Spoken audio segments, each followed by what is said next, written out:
ਤੁਸੀਂ ਆ 12 ਏਆਈਪੀ ਲੈ ਕੇ ਕਿਹੜਾ ਵੱਡਾ ਤੀਰ ਮਾਰਿਆ?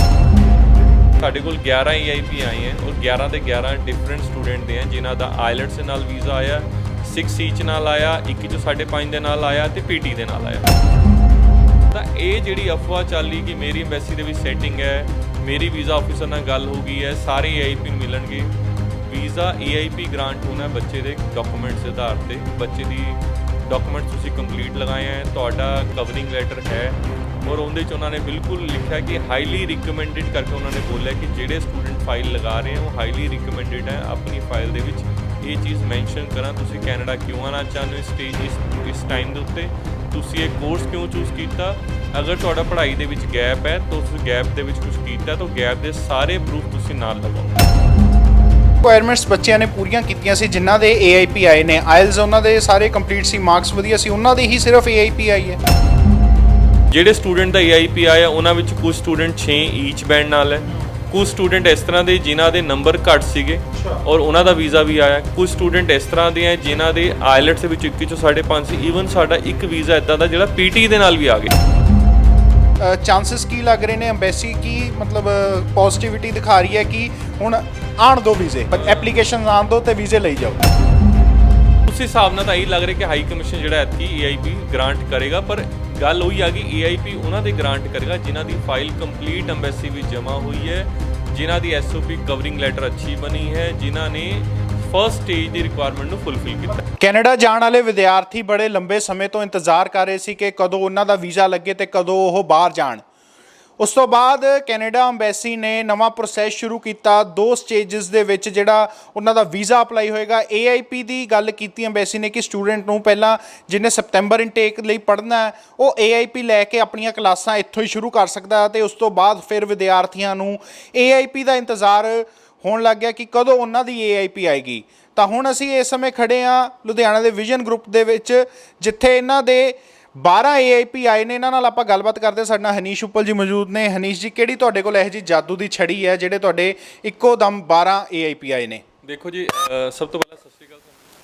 ਜਿਹੜਾ ਵੀਜ਼ਾ AIP ਹੈ ਉਹ ਸਾਡਾ ਜਿਹੜਾ ਫਰਸਟ ਜਿਹੜਾ EIP ਗ੍ਰਾਂਟ ਹੋਇਆ ਸੀ 11 ਤਰੀਕ ਨੂੰ ਹੋਇਆ ਸੀ, ਜੋ ਕਿ ਨਾਰਮਲ ਕੰਸਲਟੈਂਟ ਜਿਹੜਾ EIP ਉਹ 7 ਤਰੀਕ ਨੂੰ ਆ ਗਈ। ਸਾਨੂੰ ਵੀ EIP 7 ਨੂੰ ਆਇਆ, ਬਟ ਪਤਾ ਨਹੀਂ ਕੁਝ ਟੈਕਨੀਕਲ ਰੀਜ਼ਨ ਕਰਕੇ ਸਾਨੂੰ 11 ਤਰੀਕ ਨੂੰ ਪਹਿਲਾ EIP ਗ੍ਰਾਂਟ ਹੋਇਆ, ਜੋ ਕਿ EIP ਆਪਣੀ ਆਪਾਂ ਫੇਸਬੁੱਕ ਪੇਜ ਤੇ ਦਿਖਾਇਆ।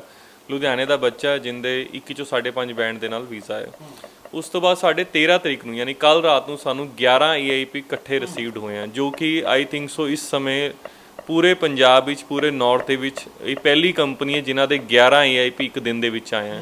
ਔਰ ਇਹ ਸਾਰੇ EIP ਜਿਹੜੇ ਆ ਉਹ ਸਟੂਡੈਂਟ ਦੇ ਆਏ ਆ ਜਿਨ੍ਹਾਂ ਦੀ ਫਾਈਲਾਂ ਮਾਰਚ, ਅਪ੍ਰੈਲ, ਮਈ ਔਰ ਜੂਨ ਦੇ ਵਿੱਚ ਲੱਗੀਆਂ ਸੀ।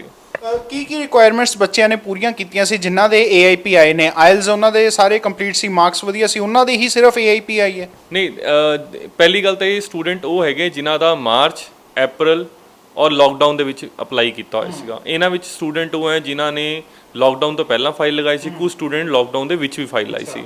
ਜਿਹੜੇ ਸਟੂਡੈਂਟ ਦਾ EIP ਆਇਆ ਉਹਨਾਂ ਵਿੱਚ ਕੁਝ ਸਟੂਡੈਂਟ 6 ਈਚ ਬੈਂਡ ਨਾਲ ਹੈ, ਕੁਝ ਸਟੂਡੈਂਟ ਇਸ ਤਰ੍ਹਾਂ ਦੇ ਜਿਨ੍ਹਾਂ ਦੇ ਨੰਬਰ ਘੱਟ ਸੀਗੇ ਔਰ ਉਹਨਾਂ ਦਾ ਵੀਜ਼ਾ ਵੀ ਆਇਆ, ਕੁਝ ਸਟੂਡੈਂਟ ਇਸ ਤਰ੍ਹਾਂ ਦੇ ਹੈ ਜਿਨ੍ਹਾਂ ਦੇ ਆਈਲੈਟਸ ਦੇ ਵਿੱਚ 1 ਚੋਂ 5.5 ਸੀ। ਈਵਨ ਸਾਡਾ ਇੱਕ ਵੀਜ਼ਾ ਇੱਦਾਂ ਦਾ ਜਿਹੜਾ PT ਦੇ ਨਾਲ ਵੀ ਆ ਗਿਆ। ਤੇ ਜਿਸ ਤਰ੍ਹਾਂ ਕਹਿੰਦੇ ਹੁੰਦੇ ਸੀ ਕਿ PT ਦੇ ਨਾਲ ਕੈਨੇਡਾ ਦਾ ਵੀਜ਼ਾ ਅਪਲਾਈ ਨਹੀਂ ਹੋ ਸਕਦਾ, ਤੇ ਹੁਣ ਕੈਨੇਡਾ ਐਮਬੈਸੀ ਨੇ PT ਦੇ ਨਾਲ ਵੀ ਵੀਜ਼ਾ ਦੇਣਾ ਸ਼ੁਰੂ ਕਰਤਾ। ਦੇਖੋ, ਜਿਹੜਾ PT ਦੇ ਨਾਲ ਵੀਜ਼ਾ ਹੈਗਾ ਉਹ ਪਹਿਲਾਂ ਵੀ ਦੇ ਰਹੀ ਸੀ, ਪਰ ਪਹਿਲਾਂ ਕੀ ਸੀਗਾ, ਕੰਸਲਟੈਂਟ ਜਿਹੜਾ ਉਹਨੂੰ STS ਕੈਟਾਗਰੀ ਦੇ ਵਿੱਚ ਅਪਲਾਈ ਕਰਦਾ ਸੀ। ਤਾਂ ਹੁਣ ਜਿਹੜਾ PT ਦੇ ਨਾਲ ਆਈਲੈਟਸ ਤੇ ਟੋਫਲ ਦੇ ਨਾਲ ਜਿਹੜਾ ਵੀਜ਼ਾ ਗ੍ਰਾਂਟ ਹੋ ਰਿਹਾ, ਜਿਹੜਾ ਡੁਲਿੰਗੋ ਟੈਸਟ ਹੈ ਉਹ ਉਹਨੂੰ ਨਾਟ ਅਸੈਪਟ ਨਹੀਂ ਹਾਲੇ ਕਰ ਰਿਹਾ, ਤੇ PT ਦੇ ਨਾਲ ਜਿਹੜਾ ਸਾਡਾ ਵੀਜ਼ਾ ਗ੍ਰਾਂਟ ਹੋਇਆ। ਤੇ ਜਿਸ ਤਰ੍ਹਾਂ ਤੁਸੀਂ ਦੱਸਿਆ ਕਿ ਇੱਕ ਬੱਚੇ ਦੇ 5.5 ਬੈਂਡ ਵਾਲੇ ਬੱਚੇ ਦਾ ਵੀ ਜਿਹੜਾ ਵੀਜ਼ਾ ਆ ਗਿਆ, ਤਾਂ ਇਸ ਦਾ ਮਤਲਬ ਚਾਂਸਸ ਕੀ ਲੱਗ ਰਹੇ ਨੇ? ਐਮਬੈਸੀ ਕੀ ਮਤਲਬ ਪੋਜ਼ਿਟਿਵਿਟੀ ਦਿਖਾ ਰਹੀ ਹੈ ਕਿ ਹੁਣ ਆਣ ਦੋ ਵੀਜ਼ੇ, ਐਪਲੀਕੇਸ਼ਨ ਆਣ ਦੋ ਤੇ ਵੀਜ਼ੇ ਲਈ ਜਾਓ? ਨਹੀਂ, ਇਸ ਤਰ੍ਹਾਂ ਦੇਖੋ, ਜਿਹੜਾ ਵੀਜ਼ਾ ਦਾ ਰਿਜ਼ਲਟ ਜਿਸ ਤਰ੍ਹਾਂ ਕੱਲ ਰਿਜ਼ਲਟ ਆਇਆ, ਮੈਨੂੰ ਬੜੀ ਖੁਸ਼ੀ ਕੋਈ ਸਵੇਰੇ ਮਾਰਨਿੰਗ 6:30 ਵਜੇ ਉੱਠਿਆ ਤਾਂ ਦੇਖਿਆ ਜੀ ਹਾਈ ਕਮਿਸ਼ਨ ਵੱਲੋਂ ਮੇਲਸ ਆ ਰਹੀਆਂ, ਤਾਂ ਉਹਦੇ ਵਿੱਚ ਜਿਹੜੇ ਜਿਸ ਤਰ੍ਹਾਂ ਹਾਈ ਕਮਿਸ਼ਨ ਦਾ ਰਿਜ਼ਲਟ ਆਊਟ ਹੋਇਆ ਉਸ ਹਿਸਾਬ ਨਾਲ ਤਾਂ ਇਹ ਲੱਗ ਰਿਹਾ ਕਿ ਹਾਈ ਕਮਿਸ਼ਨ ਜਿਹੜਾ ਐਤਕੀ EIP ਗ੍ਰਾਂਟ ਕਰੇਗਾ, ਪਰ ਗੱਲ ਉਹੀ ਆ ਗਈ EIP ਉਹਨਾਂ ਦੇ ਗ੍ਰਾਂਟ ਕਰੇਗਾ ਜਿਨ੍ਹਾਂ ਦੀ ਫਾਈਲ ਕੰਪਲੀਟ ਐਮਬੈਸੀ ਵਿੱਚ ਜਮ੍ਹਾਂ ਹੋਈ ਹੈ, ਜਿਨ੍ਹਾਂ ਦੀ ਐਸਓਪੀ ਕਵਰਿੰਗ ਲੈਟਰ ਅੱਛੀ ਬਣੀ ਹੈ, ਜਿਨ੍ਹਾਂ ਨੇ ਫਰਸਟ ਸਟੇਜ ਦੀ ਰਿਕੁਆਇਰਮੈਂਟ ਨੂੰ ਫੁੱਲਫਿਲ ਕੀਤਾ ਹੈ। ਮਤਲਬ ਹੁਣ ਤੁਸੀਂ ਵੀ ਆਪਣੇ ਟੈਗਲਾਈਨ ਇੱਕ ਚਲਾ ਸਕਦੇ ਹੋ ਕਿ 5.5 ਬੈਂਡ ਵਾਲੇ ਵੀ ਤੇ ਨੰਬਰ ਜਿਹਦੇ ਘੱਟ ਹੋਣ ਉਹਨਾਂ ਦੇ ਵੀ ਵੀਜ਼ੇ ਲੱਗਣਗੇ। ਨਹੀਂ ਦੇਖੋ, ਟੈਗਲਾਈਨ ਸਾਡੀ ਬਸ ਇੱਕ ਹੀ ਹੈ ਜੀ, ਪੈਸੇ ਵੀਜ਼ਾ ਲੱਗਣ ਤੋਂ ਬਾਅਦ।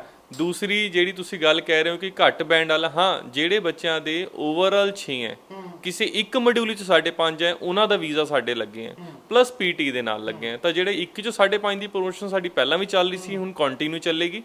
ਤੇ ਜਿਹੜਾ ਪੀਟੀ ਦਾ ਉਹਦਾ ਰਿਜ਼ਲਟ ਬਹੁਤ ਵਧੀਆ ਹੈ ਸਾਨੂੰ। ਤੁਸੀਂ ਜਿਸ ਤਰ੍ਹਾਂ ਕਿਹਾ ਕਿ 7 ਨੂੰ ਪਹਿਲਾਂ ਨਾਰਮਲ ਜਿਹੜੀਆਂ ਏਆਈਪੀਜ਼ ਆ ਗਈਆਂ ਸੀ, ਤੇ ਤੁਸੀਂ ਹੁਣ ਕਹਿ ਰਹੇ ਹੋ ਕਿ ਸਾਡੀਆਂ 12 ਆਈਆਂ ਨੇ ਪੰਜਾਬ ਦੇ ਵਿੱਚ, ਕਿਸੇ ਹੋਰ ਬਾਕੀ ਕੰਸਲਟੈਂਟਸ ਨੇ ਵੀ ਦਿਖਾਇਆ ਨੇ ਕਿ ਉਹਨਾਂ ਦੀਆਂ ਵੀ ਏਆਈਪੀ ਆਈਆਂ ਨੇ, ਤੁਸੀਂ ਆ 12 ਏਆਈਪੀ ਲੈ ਕੇ ਕਿਹੜਾ ਵੱਡਾ ਤੀਰ ਮਾਰਿਆ?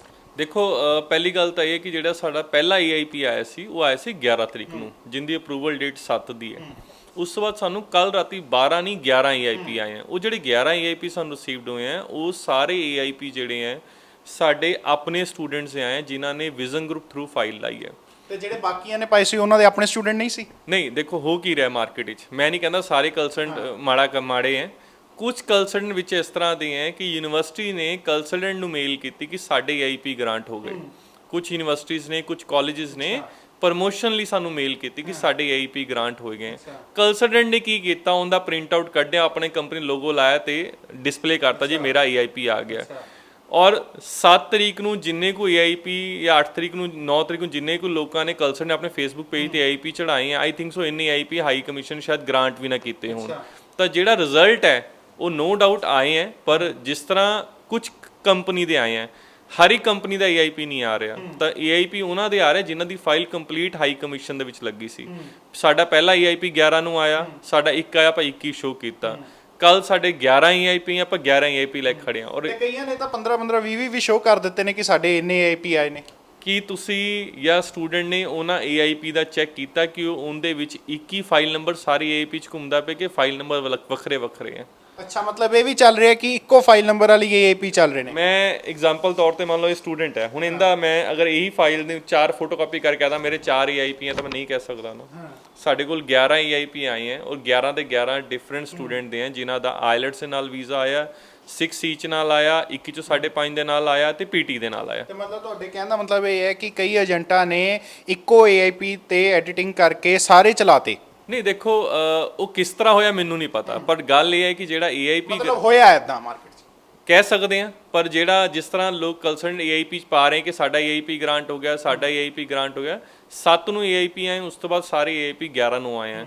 ਵਿੱਚ ਕਈ ਕੰਸਲਟੈਂਟ ਇੱਦਾਂ ਜਿਨ੍ਹਾਂ ਨੇ ਆਪਣੇ ਫੇਸਬੁੱਕ ਤੇ ਏਆਈਪੀ ਨੂੰ ਚੜਾਈ, ਸਾਡਾ ਏਆਈਪੀ ਆ ਗਿਆ, 3 ਘੰਟੇ ਬਾਅਦ ਉਸ ਨੂੰ ਡਿਲੀਟ ਕਰਤਾ। ਔਰ ਈਵਨ ਜਿਹੜੇ ਸਾਡੇ ਏਆਈਪੀ ਗ੍ਰਾਂਟ ਹੋਏ, ਆਪਾਂ ਇਹਨਾਂ ਸਟੂਡੈਂਟ ਦੇ ਬਕਾਇਦਾ ਟੈਸਟੀਮੋਨੀਅਲ, ਬਕਾਇਦਾ ਇਹਨਾਂ ਦਾ ਫੀਡਬੈਕ ਆਪਣੇ ਫੇਸਬੁੱਕ ਪੇਜ ਤੇ ਆਪਣੇ ਸ਼ੋਅ ਤੇ ਵਿੱਚ ਵੀ ਦਿਖਾਵਾਂਗੇ। ਮਤਲਬ ਕਈ ਏਜੰਟਸ ਨੇ ਇਹ ਵੀ ਕੀਤਾ ਕਿ ਏਆਈਪੀ ਆਉਣ ਤੋਂ ਬਾਅਦ 2-3 ਘੰਟਿਆਂ ਬਾਅਦ ਡਿਲੀਟ ਵੀ ਕੀਤੇ ਨੇ ਆਪਣੇ ਫੇਸਬੁੱਕ ਪੇਜ ਤੋਂ। ਪ੍ਰਮੋਸ਼ਨ ਲਈ ਉਹਨਾਂ ਨੇ ਚਲਾਇਆ, ਉਸ ਦਾ ਪ੍ਰਮੋਸ਼ਨ ਖਤਮ ਹੋ ਗਈ, ਨਾਲ ਹੀ ਉਹਨੇ ਡਿਲੀਟ ਕਰਤਾ। ਅਗਰ ਮੰਨ ਲਓ ਮੇਰਾ ਏਆਈਪੀ ਆਇਆ ਹੁੰਦਾ ਤਾਂ ਮੈਂ ਤਾਂ ਆਪਣੇ ਪ੍ਰਮੋਸ਼ਨ ਤੇ ਦਿਖਾਊਂਗਾ ਜੀ ਮੇਰਾ ਇਹ ਏਆਈਪੀ ਆਇਆ, ਤੁਸੀਂ ਇਹ ਬੱਚੇ ਦਾ ਨਾਮ ਹੈ, ਇਹ ਉਹਦਾ ਪਿੰਡ ਦਾ ਨਾਮ ਹੈ, ਇਹ ਉਹਦਾ ਕਾਲਜ ਦਾ ਆਇਆ ਹੈ। ਹੁਣ ਜਿੰਨੇ ਏਆਈਪੀ ਗ੍ਰਾਂਟ ਹੋਏ ਆ, ਤੁਹਾਨੂੰ ਇੱਕ ਸਟੂਡੈਂਟ ਦਾ ਬਕਾਇਦਾ ਟੈਸਟੀਮੋਨੀਅਲ ਆਉਣ ਵਾਲੇ 2 ਦਿਨਾਂ ਦੇ ਅੰਦਰ ਦਿਖਾਵਾਂਗੇ। ਬਕਾਇਦਾ ਸਟੂਡੈਂਟ ਆਪਣਾ ਪ੍ਰੋਫਾਈਲ ਤੁਹਾਨੂੰ ਦੱਸੇਗਾ। ਏਆਈਪੀ ਲੋਕਾਂ ਵਾਸਤੇ ਨਵੀਂ ਹੈ, ਲੋਕ ਕਿੱਦਾਂ ਸਮਝਣ ਕਿ ਮਤਲਬ ਜਿਸ ਤਰ੍ਹਾਂ ਤੁਸੀਂ ਕਹਿ ਰਹੇ ਹੋ ਕਿ ਕਈ ਏਜੰਟਸ ਗੁੰਮਰਾਹ ਕਰ ਰਹੇ ਨੇ ਇੱਕੋ ਏਆਈਪੀ ਤੇ ਬਾਰ-ਬਾਰ ਚੜਾ ਕੇ, ਲੋਕ ਸਮਝਣ ਕਿੱਦਾਂ, ਫਰਕ ਕਿੱਦਾਂ ਸਮਝਣ ਦੋਨੋਂ ਏਆਈਪੀ? ਦੇਖੋ, ਸਭ ਤੋਂ ਵੱਡੀ ਗੱਲ ਇਹ ਹੈ ਕਿ ਜਿਹੜੇ ਵੀ ਕੰਸਲਟੈਂਟ ਦਾ ਏਆਈਪੀ ਗ੍ਰਾਂਟ ਹੋਇਆ, ਏਆਈਪੀ ਦੇ ਵਿੱਚ ਕੀ ਹੁੰਦਾ ਹੈ ਕਿ ਬੱਚੇ ਦਾ ਫੋਰ ਐਗਜ਼ਾਮਪਲ ਅਗਰ ਮੈਂ ਕਹਾਂ ਇੱਕ ਸਟੂਡੈਂਟ ਹੈ, ਹੁਣ ਇਸ ਸਟੂਡੈਂਟ ਦਾ ਜਿਹੜਾ ਏਆਈਪੀ ਗ੍ਰਾਂਟ ਹੋਇਆ, ਇਹ ਇਹਦੇ ਵੀਜ਼ਾ ਗ੍ਰਾਂਟ ਡੇਟ ਹੈ, ਇਹ ਇਹਦਾ UCI ਨੰਬਰ ਹੈ, ਇਹ ਇਹਦਾ ਐਪਲੀਕੇਸ਼ਨ ਨੰਬਰ ਹੈ। ਹੁਣ ਇਹ ਸਟੂਡੈਂਟ ਤੇ ਇਹ ਸਟੂਡੈਂਟ ਦਾ ਦੋਨਾਂ ਦੇ ਅਕਸ਼ਰਾਂ ਸਭ ਕੁਝ ਫਰਕ ਹੈ। ਤਾਂ ਜਿਹੜਾ ਰਿਜ਼ਲਟ ਹੈ ਨਾ ਉਹ ਐਪਲੀਕੇਸ਼ਨ ਮੈਚ ਕਰੇਗਾ ਤੇ ਨਾ ਉਹ UCI ਨੰਬਰ ਮੈਚ ਕਰੇਗਾ ਤੇ ਨਾ ਡੇਟ ਮੈਚ ਕਰੇਗੀ। ਹੁਣ ਡੇਟ 13 ਤਰੀਕ ਨੂੰ ਇਹ ਵੀਜ਼ਾ ਗ੍ਰਾਂਟ ਹੈ, 13 ਤਰੀਕ ਨੂੰ ਇਹ ਵੀ ਵੀਜ਼ਾ ਗ੍ਰਾਂਟ ਹੋਇਆ। ਤਾਂ ਇਹ ਹੁਣ ਇਹ ਡਿਪੈਂਡ ਹੈ ਕਿ ਜਿਹੜਾ ਸਟੂਡੈਂਟ ਆ ਉਹ ਕਿੰਨਾ ਸਮਝਦਾਰ ਹੈ। ਕਿਉਂਕਿ ਥੋੜੇ ਦਿਨ ਪਹਿਲਾਂ ਕੱਲ ਇੱਕ ਵੈਬੀਨਾਰ ਸੀਗਾ ਕੈਨੇਡਾ ਹਾਈ ਕਮਿਸ਼ਨ ਦਾ, ਉਹਦੇ ਵਿੱਚ ਇੱਕ ਸਵਾਲ ਬੜਾ ਪੁੱਛਿਆ, ਆਈ ਥਿੰਕ ਸੋ ਬਹੁਤ ਸਾਰੇ ਕੰਸਲਟੈਂਟ ਨੇ ਉਸ ਨੂੰ ਅਟੈਂਡ ਕੀਤਾ, ਸਟੂਡੈਂਟ ਨੇ, ਉਹ ਸਾਰੇ ਮੇਰੀ ਇਸ ਗੱਲ ਤੋਂ ਮੰਨਣਗੇ ਵੀ ਕਿ ਉਹਨਾਂ ਨੇ ਵਿੱਚ ਇੱਕ ਲਾਈਨ ਐਡ ਕੀਤੀ ਕਿ ਪੰਜਾਬ ਦੇ ਕੁਝ ਕੰਸਲਟੈਂਟ ਕਹਿ ਰਹੇ ਹੈ ਕਿ ਸਾਡੀ ਵੀਜ਼ਾ ਆਫਿਸਰ ਨਾਲ ਗੱਲ ਹੋ ਗਈ ਹੈ ਔਰ ਉਹਨਾਂ ਨਾਲ ਮੇਰੀ ਗੱਲ ਹੋ ਗਈ, ਕਹਿੰਦਾ ਸਾਰਿਆਂ ਨੂੰ ਏਆਈਪੀ ਵੰਡਾਂਗੇ। ਇਹ ਸਵਾਲ ਵੀਜ਼ਾ ਆਫਿਸਰ ਨੂੰ ਪੁੱਛਿਆ ਅੰਦਰ ਹੀ ਐਮਬੈਸੀ ਦੇ ਕਿਸੇ ਇੰਪਲੋਈ ਨੇ, ਕਿਉਂਕਿ ਕੱਲ ਦੇ ਵੈਬੀਨਾਰ ਸੀ, ਤਾਂ ਉਹਨੇ ਲਿਖ ਕੇ ਤਾਂ ਫੇਕ ਨਿਊਜ਼ ਹੈ। ਤਾਂ ਇਹ ਜਿਹੜੀ ਅਫਵਾਹ ਚੱਲੀ ਕਿ ਮੇਰੀ ਐਮਬੈਸੀ ਦੇ ਵਿੱਚ ਸੈਟਿੰਗ ਹੈ, ਮੇਰੀ ਵੀਜ਼ਾ ਆਫਿਸਰ ਨਾਲ ਗੱਲ ਹੋ ਗਈ ਹੈ, ਸਾਰੇ AIP ਨੂੰ ਮਿਲਣਗੇ। ਵੀਜ਼ਾ AIP ਗ੍ਰਾਂਟ ਹੋਣਾ ਬੱਚੇ ਦੇ ਡਾਕੂਮੈਂਟਸ ਦੇ ਆਧਾਰ ਤੇ। ਬੱਚੇ ਦੀ ਡਾਕੂਮੈਂਟਸ ਤੁਸੀਂ ਕੰਪਲੀਟ ਲਗਾਏ ਹੈ, ਤੁਹਾਡਾ ਕਵਰਿੰਗ ਲੈਟਰ ਹੈ, ਔਰ ਉਹਦੇ 'ਚ ਉਹਨਾਂ ਨੇ ਬਿਲਕੁਲ ਲਿਖਿਆ ਕਿ ਹਾਈਲੀ ਰਿਕਮੈਂਡਡ ਕਰਕੇ ਉਹਨਾਂ ਨੇ ਬੋਲਿਆ ਕਿ ਜਿਹੜੇ ਸਟੂਡੈਂਟ ਫਾਈਲ ਲਗਾ ਰਹੇ ਆ ਉਹ ਹਾਈਲੀ ਰਿਕਮੈਂਡਡ ਹੈ। ਆਪਣੀ ਫਾਈਲ ਦੇ ਵਿੱਚ ਇਹ ਚੀਜ਼ ਮੈਂਸ਼ਨ ਕਰਾਂ ਤੁਸੀਂ ਕੈਨੇਡਾ ਕਿਉਂ ਆਉਣਾ ਚਾਹੁੰਦੇ ਹੋ, ਇਸ ਟਾਈਮ ਦੇ ਉੱਤੇ ਤੁਸੀਂ ਇਹ ਕੋਰਸ ਕਿਉਂ ਚੂਜ਼ ਕੀਤਾ। ਅਗਰ ਤੁਹਾਡਾ ਪੜ੍ਹਾਈ ਦੇ ਵਿੱਚ ਗੈਪ ਹੈ ਤਾਂ ਉਸ ਗੈਪ ਦੇ ਵਿੱਚ ਕੁਝ ਕੀਤਾ ਤਾਂ ਗੈਪ ਦੇ ਸਾਰੇ ਪ੍ਰੂਫ ਤੁਸੀਂ ਨਾਲ ਲਗਾਓ। ਨਹੀਂ, ਇਹ ਜਿਹੜਾ ਤੁਸੀਂ ਕਹਿ ਰਹੇ ਹੋ ਕਿ ਵੀਜ਼ਾ ਆਫਿਸਰ ਨਾਲ ਸੈਟਿੰਗ ਹੋ ਗਈ, ਇਹ ਡਾਇਲੌਗ ਕਾਫੀ ਪੁਰਾਣਾ ਚੱਲਿਆ ਆ ਰਿਹਾ ਏਜੰਟਸ ਦਾ। ਜਦੋਂ ਹਜੇ AIP ਦਾ ਨਾਮ ਹੀ ਨਹੀਂ ਆਇਆ ਸੀ ਉਦੋਂ ਦਾ ਚੱਲ ਰਿਹਾ ਕਿ ਸਾਡੀ ਉੱਥੇ ਕੈਨੇਡਾ ਦੀ ਐਮਬੈਸੀ ਸੈਟਿੰਗ ਹੈ, ਵੀਜ਼ਾ ਤੁਹਾਡਾ ਲੱਗ ਜਾਏਗਾ ਜਿਵੇਂ ਦੀ ਮਰਜ਼ੀ ਫਾਈਲ ਹੋਵੇ। ਤੇ ਹੁਣ AIP 'ਚ ਆ ਗਏ, ਸੈਟਿੰਗ ਅਸਲ 'ਚ ਹੁੰਦੀ ਕਿਹਦੇ ਨਾਲ ਹੈ? ਦੇਖੋ ਕੋਈ ਸੈਟਿੰਗ ਨਹੀਂ ਹੈ, ਸੈਟਿੰਗ ਦਾ ਵਰਡ ਹੈ ਹੀ ਨਹੀਂ ਕੁਝ। ਜਿਹੜਾ ਵੀਜ਼ਾ ਹੈ ਉਹ ਵੀਜ਼ਾ ਆਫਿਸਰ ਨੇ ਦੇਣਾ।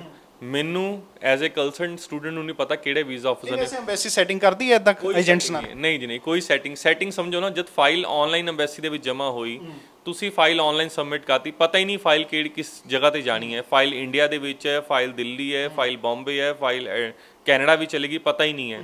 ਤਾਂ ਜਿਹੜਾ ਸੈਟਿੰਗ ਵਰਡ ਹੈ ਉਹ ਨਹੀਂ ਹੈ। ਉਹ ਕੰਸਲਟੈਂਟ ਨੇ ਕੀ ਕਿਹਾ ਕਿ ਹਾਂਜੀ ਬਸ ਮੈਂ ਤੇਰਾ ਵੀਜ਼ਾ ਕਰਾ ਦੂੰਗਾ, ਮੇਰੀ ਸੈਟਿੰਗ ਹੈ, ਜਦ ਕਿ ਵੀਜ਼ਾ ਬੱਚੇ ਦੇ ਡਾਕੂਮੈਂਟ ਦੇ ਆਧਾਰ ਤੇ ਮਿਲਣਾ ਹੈ, ਨਾ ਕਿ ਕੰਸਲਟੈਂਟ ਦੀ ਕਮਿਟਮੈਂਟ ਤੇ। ਹੁਣ AIP ਆ ਗਿਆ, ਬੱਚਿਆਂ ਨੇ ਆਪਣੀਆਂ ਆਨਲਾਈਨ ਕਲਾਸਿਸ ਸ਼ੁਰੂ ਕਰ ਦੇਣੀਆਂ, ਪਰ ਜੋ ਉਹਦਾ ਬਾਹਰ ਜਾਣ ਦਾ ਸੁਪਨਾ ਹੈਗਾ ਉਹ ਕਦੋਂ ਕੁ ਲੱਗਦਾ ਪੂਰਾ ਹੋਏਗਾ? ਕੀ ਅਪਡੇਸ਼ਨਸ ਆ ਉਸ ਵਾਸਤੇ? ਦੇਖੋ ਕੱਲ ਦੇ ਵੈਬੀਨਾਰ ਦੇ ਵਿੱਚ ਇਹ ਕਲੀਅਰ ਕਰਤਾ ਉਹਨਾਂ ਨੇ। ਸਵਾਲ ਸੀ ਕਿ ਕਦੋਂ ਤੱਕ ਉਮੀਦ ਹੈ, ਜਿਹੜਾ 2 ਸਟੇਜ ਪ੍ਰੋਸੈਸ ਤੁਸੀਂ ਦੇ ਦਿੱਤਾ, ਫਸਟ ਸਟੇਜ ਕਲੀਅਰ ਹੋ ਗਈ ਹੈ, ਔਰ ਸੈਕੰਡ ਸਟੇਜ ਦੇ ਵਿੱਚ ਤੁਸੀਂ ਜਿਹੜਾ ਹੈਗਾ ਸਾਨੂੰ ਕੀ ਸ਼ੋਰਟੀ ਬੱਚਾ ਟਰੈਵਲ ਕਰੇ। ਉਹ ਕਹਿੰਦੇ ਹਾਲੇ ਤੱਕ ਉਹ ਇਸ ਚੀਜ਼ ਨੂੰ ਆਬਜ਼ਰਵ ਕਰ ਰਹੇ ਹੈ ਕਿ ਜੋ COVID-19 ਦਾ ਇਫੈਕਟ ਹੈ ਉਹ ਕਿੰਨਾ ਕੁ। ਹਾਲੇ ਤੱਕ ਉਹਨਾਂ ਨੇ ਫਲਾਈਟਸ ਦਾ ਤੇ VFS ਖੋਲ੍ਹਣ ਦਾ ਹਾਲੇ ਕੁਝ ਨਹੀਂ ਹੈ। ਜਿਨ੍ਹਾਂ ਵੀ ਸਟੂਡੈਂਟ ਦਾ AIP ਗ੍ਰਾਂਟ ਹੋਇਆ ਉਹ ਸਟੂਡੈਂਟ ਇਸ AIP ਤੇ ਟਰੈਵਲ ਨਹੀਂ ਕਰ ਸਕਦੇ। ਕਿਉਂਕਿ ਉਹਨਾਂ ਦੇ ਬਾਇਓਮੈਟ੍ਰਿਕਸ ਨਹੀਂ ਹੋਏ, ਉਹਨਾਂ ਦੇ ਪਾਸਪੋਰਟ 'ਤੇ ਸਟੈਂਪਿੰਗ ਨਹੀਂ ਹੋਈ, ਪਲੱਸ ਕਈਆਂ ਦਾ ਮੈਡੀਕਲ ਵੀ ਨਹੀਂ ਹੋਇਆ। ਤਾਂ ਆਪਾਂ ਸਟੂਡੈਂਟ ਨੂੰ ਇਹ ਚੀਜ਼ ਕਹਿ ਰਹੇ ਹਾਂ ਕਿ ਤੁਸੀਂ ਆਪਣਾ 2 ਸਟੇਜ ਪ੍ਰੋਸੈਸ ਦੇ ਵਿੱਚ ਫਾਈਲ ਲਗਾਉਣਾ ਚਾਹੁੰਦੇ, ਤੁਸੀਂ ਫਸਟ ਸਟੇਜ ਦੇ ਵਿੱਚ ਆਪਣਾ ਮੈਡੀਕਲ ਸਬਮਿਟ ਕਰੋ। ਇਹ ਸਵਾਲ ਜਿਹੜਾ ਹੈ ਬਹੁਤ ਕੱਲ ਵੀ ਉਹਨਾਂ ਨੇ ਹਾਈਲਾਈਟ ਕੀਤਾ, ਕਿਉਂਕਿ ਸਵਾਲ ਸੀਗਾ ਕਿ ਅਗਰ ਬੱਚੇ ਦਾ ਫਸਟ ਸਟੇਜ ਕਲੀਅਰ ਹੋ ਜਾਂਦਾ ਹੈ ਕੀ ਸ਼ੋਰਟੀ ਹੈ ਸੈਕੰਡ ਸਟੇਜ ਮਿਲੇਗਾ। ਉਹਨਾਂ ਨੇ ਕਿਹਾ ਜੀ 2 ਤਰੀਕੇ ਹੈ, 2 ਰੀਜ਼ਨ ਹੋ ਸਕਦੇ। ਪਹਿਲਾ, ਬੱਚੇ ਨੇ ਆਪਣੇ ਡਾਕੂਮੈਂਟ ਜਿਹੜੇ ਆ ਫੇਕ ਲਗਾਏ ਹੋਣ, ਕਿਉਂਕਿ ਬੱਚੇ ਨੇ ਡਾਕੂਮੈਂਟ ਫੇਕ ਲਗਾਏ ਤਾਂ ਉਹ ਸੈਕੰਡ ਸਟੇਜ ਜਾਤੇ ਅਗਰ ਉਹਨੇ ਵੈਰੀਫਾਈ ਕੀਤਾ ਤਾਂ ਉਹ ਵੀ ਹੋ ਸਕਦਾ। Second, medical. ਅਗਰ ਬੱਚੇ ਐਗਜ਼ਾਮਪਲ ਤੌਰ 'ਤੇ ਉਹਨਾਂ ਨੇ ਕਿਹਾ ਮੰਨ ਲਓ ਕਿਸੇ ਬੱਚੇ ਨੂੰ ਮੈਡੀਕਲ ਉਹਨੇ ਕਰਾਇਆ, ਉਹਨੂੰ TB ਦੀ ਪ੍ਰੋਬਲਮ ਆ ਗਈ। ਅਗਰ ਉਹਨੂੰ TB ਦੀ ਪ੍ਰੋਬਲਮ ਆ ਗਈ ਤਾਂ ਜਦੋਂ ਉਹਦਾ TB ਦਾ ਟੈਸਟ ਹੋਏਗਾ, ਮੈਡੀਕਲ ਕਰਾਉਣ ਜਾਏਗਾ, ਉਸ ਤੋਂ ਉਹਦਾ ਇੱਕ ਹੋਰ ਟੈਸਟ ਹੁੰਦਾ ਜਿਹਦਾ 12 ਤੋਂ 16 ਹਫ਼ਤੇ ਦਾ ਟਾਈਮ ਹੁੰਦਾ ਹੈ। ਉਹ ਟੈਸਟ ਦੀ ਰਿਪੋਰਟ ਆਉਣ ਤੋਂ ਬਾਅਦ ਬੱਚੇ ਦਾ ਫਿਰ ਦੁਬਾਰਾ ਮੈਡੀਕਲ ਹੁੰਦਾ ਹੈ। ਉਸ ਕੇਸ ਦੇ ਵਿੱਚ ਇਹ 2 ਸਟੇਜਾਂ ਜਿਹੜੀਆਂ ਜਿਸ ਵਿੱਚ ਆ ਕੇ ਬੱਚੇ ਦਾ ਸੈਕੰਡ ਸਟੇਜ ਰਿਫਿਊਜ਼ ਹੋ ਸਕਦਾ। ਅਦਰਵਾਈਜ਼ ਕਹਿੰਦੇ ਚਾਂਸਿਸ ਆਰ ਵੈਰੀ ਲੈਸ। ਹੁਣ ਜਿਹੜਾ ਫਸਟ ਵਾਲਾ ਪਾਰਟ ਹੈ ਡਾਕੂਮੈਂਟ ਫੇਕ ਵਾਲਾ, ਜਾਂ ਕਿਸੇ ਨੇ ਰੋਂਗ ਇਨਫੋਰਮੇਸ਼ਨ, ਉਹ ਤਾਂ ਬੱਚੇ ਨੂੰ ਪਤਾ ਹੀ ਹੈ ਕਿ ਮੈਂ ਗਲਤ ਇਨਫੋਰਮੇਸ਼ਨ ਦਿੱਤੀ ਹੈ, ਉਸ ਦੇ ਨਾਲ ਤਾਂ ਬੱਚੇ ਦੀ ਪ੍ਰੋਬਲਮ ਹੈ। ਜਿਹੜਾ ਮੈਡੀਕਲ ਹੈ ਉਹ ਮੈਡੀਕਲ ਅਗਰ ਬੱਚਾ ਪਹਿਲਾਂ ਹੀ ਕਰਾ ਲੇ, ਉਹਨੂੰ ਪਤਾ ਕਿ ਮੈਨੂੰ ਅਗਰ ਪ੍ਰੋਬਲਮ ਆਏਗੀ ਤਾਂ ਮੈਂ ਫੀਸ ਹਾਲੇ ਨਾ ਪੇ ਕਰਾਂ, ਤਾਂ I think so second stage refusal the ratio ਘਟਦੀ ਜਾਏਗੀ। ਮਤਲਬ ਹੁਣ ਐਮਬੈਸੀ ਵਧੀਆ ਰਿਜ਼ਲਟ ਦੇਗੀ ਬੱਚਿਆਂ ਨੂੰ। ਬਿਲਕੁਲ, ਜਿਸ ਤਰ੍ਹਾਂ ਦੇ ਕੱਲ ਸਾਨੂੰ ਰਿਜ਼ਲਟ ਮਿਲੇ ਹੈ, ਸਾਨੂੰ ਪੂਰੀ ਉਮੀਦ ਹੈ ਕਿ ਆਉਣ ਵਾਲੇ ਕੁਝ ਦਿਨਾਂ ਬਾਅਦ ਤੁਹਾਨੂੰ ਹੋਰ ਵੀ ਬਹੁਤ ਸਾਰੇ ਸਟੂਡੈਂਟ ਦੇ ਰਿਜ਼ਲਟ ਦਿਖਾਵਾਂਗੇ। ਪਲੱਸ ਜਿਨ੍ਹਾਂ ਦੇ ਸਾਡੇ AIP ਗ੍ਰਾਂਟ ਹੋਏ ਇਹਨਾਂ ਸਾਰੇ ਸਟੂਡੈਂਟ ਤੁਹਾਡੇ ਸਾਹਮਣੇ ਰੂਬਰੂ ਕਰਾਵਾਂਗੇ। ਤੁਸੀਂ ਤਾਂ ਨਹੀਂ ਐਡਿਟ ਕਰਕੇ ਚਲਾਓਗੇ? ਦੇਖੋ ਇਹ ਬੱਚੇ ਦੱਸਣਗੇ ਸਾਡੇ ਜਿਹੜੇ ਵੀਜ਼ੇ ਆ ਉਹ ਸਾਡੇ ਆ ਕਿ ਕਿਸੇ ਹੋਰ ਦੇ ਆ। ਬਹੁਤ ਬਹੁਤ ਧੰਨਵਾਦ ਜੀ। ਤਾਂ ਇਹ ਸਨ ਸਾਡੇ ਨਾਲ ਵਿਜ਼ਨ ਗਰੁੱਪ ਤੋਂ ਹਨੀਸ਼ ਉਪਲ ਜੀ, ਜਿਨ੍ਹਾਂ ਨੇ ਦੱਸਿਆ ਕਿ 12 ਇਹਨਾਂ ਦੇ AIP ਆਏ ਨੇ ਅਤੇ ਇਹਨਾਂ ਨੇ 12 ਦੇ 12 AIP ਦਿਖਾਏ ਵੀ ਨੇ ਕਿ ਕਿੰਨੇ ਕੁ ਸੱਚ ਤੇ ਜਿਹੜੇ ਫੇਕ ਚੱਲ ਰਹੇ ਨੇ ਸੋਸ਼ਲ ਮੀਡੀਆ ਤੇ ਇਹਨਾਂ ਨੇ ਆਪਣੇ ਵਾਲੇ ਵੀ ਦਿਖਾਏ ਨੇ ਕਿ 12 ਦੇ 12 ਸਟੂਡੈਂਟਸ ਦੇ ਇਹਨਾਂ ਦੇ ਜੈਨੂਅਨ AIP ਆਏ ਨੇ। ਤੇ ਇਹ ਵੀ ਦੱਸਿਆ ਕਿ ਆਉਣ ਵਾਲੇ ਟਾਈਮ ਦੇ ਵਿੱਚ ਉਮੀਦ ਹੈ ਕਿ ਐਮਬੈਸੀ ਵਧੀਆ ਰਿਜ਼ਲਟ ਦੇਗੀ। ਜਿਸ ਤਰ੍ਹਾਂ ਇਹਨਾਂ ਨੇ ਦੱਸਿਆ ਕਿ ਘੱਟ ਬੈਂਡ ਵਾਲੇ ਬੱਚਿਆਂ ਦੇ ਵੀ ਤੇ PT ਵਾਲਿਆਂ ਦੇ ਵੀ AIP ਜਿਹੜੇ ਆਉਣੇ ਸ਼ੁਰੂ ਹੋ ਗਏ ਨੇ। ਤਾਂ ਉਮੀਦ ਹੈ ਕਿ ਆਉਣ ਵਾਲੇ ਟਾਈਮ ਦੇ ਵਿੱਚ ਅੰਬੈਸੀ ਵਧੀਆ ਰਿਜ਼ਲਟ ਦੇਗੀ ਅਤੇ ਜਿਹੜੇ ਬੱਚਿਆਂ ਦਾ ਸੁਪਨਾ ਬਾਹਰ ਜਾਣ ਦਾ ਉਹ ਛੇਤੀ ਪੂਰਾ ਹੋ ਜਾਏਗਾ। ਤਾਂ ਵਧੇਰੇ ਅਪਡੇਟਸ ਲਈ ਸਾਡੇ ਨਾਲ ਜੁੜੇ ਰਹੋ। ਲੁਧਿਆਣਾ ਤੋਂ ਸਰਨਜੀਤ ਸਿੰਘ, ਕੈਮਰਾਮੈਨ ਸਤਵੰਤ ਮਠਾੜੂ ਦੇ ਨਾਲ, ਲੁਧਿਆਣਾ ਟਾਈਮ। ਵਧੇਰੇ ਜਾਣਕਾਰੀ ਲਈ ਸਬਸਕ੍ਰਾਈਬ ਕਰੋ ਸਾਡਾ YouTube ਚੈਨਲ ਪਬਲਿਕ ਟਾਈਮਜ਼ ਅਤੇ ਨੋਟੀਫਿਕੇਸ਼ਨ ਲਈ ਬੈਲ ਆਈਕਨ ਤੇ ਕਲਿੱਕ ਕਰਨਾ ਨਾ ਭੁੱਲੋ।